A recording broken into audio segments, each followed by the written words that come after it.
பலவீனமான கூட்டணி ஓ பன்னீர்செல்வம், டிடிவி தினகரன் பிரிக்கும் வாக்குகள், அதிமுக வாக்குகளை குறிவைக்கும் தாவேக உள்ளிட்ட காரணங்களால் விருப்ப மனுக்களை பெறுவதற்கான ஆர்வம் அதிமுகவினரிடம் குறைந்திருக்கிறது.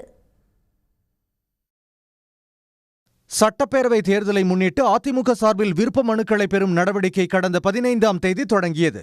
முதல் நாளில் 1237 விருப்ப மனுக்கள் பெறப்பட்ட நிலையில் 2வது நாளில் வெறும் 64 பேர் மட்டுமே விருப்ப மனுக்களை வழங்கினர். 3வது நாளில் 300 பேர் கூட விருப்ப மனு வழங்காத நிலையில் 4வது நாளான நேற்றும் விருப்ப மனுக்கள் அளிப்பது மந்தமாகவே காணப்பட்டது. 4 நாட்களில் மொத்தமாக 2500 விருப்ப மனுக்கள் மட்டுமே பெறப்பட்ட நிலையில் அதில் 700க்கும் மேற்பட்ட விருப்ப மனுக்கள் எடப்பாடி பழனிசாமி பெயரிலேயே வழங்கப்பட்டுள்ளன.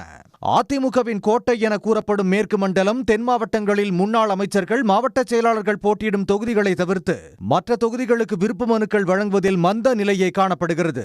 இதைவிட திருச்சி, கரூர், அரியலூர், பெரம்பலூர், திருவாரூர், தஞ்சாவூர், நெல்லை உள்ளிட்ட மாவட்டங்களில் விருப்ப மனுக்களை வழங்க முக்கிய நிர்வாகிகள் கூட முன்வரவில்லை.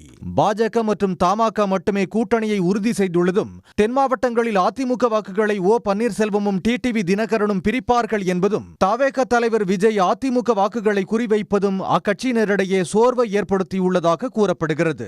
சன் செய்திகளுக்காக செய்தியாளர் குணா. உடனுக்குடன் செய்திகளை தெரிந்து கொள்ள சன் நியூஸ் பெல் ஐகானை கிளிக் பண்ணுங்க.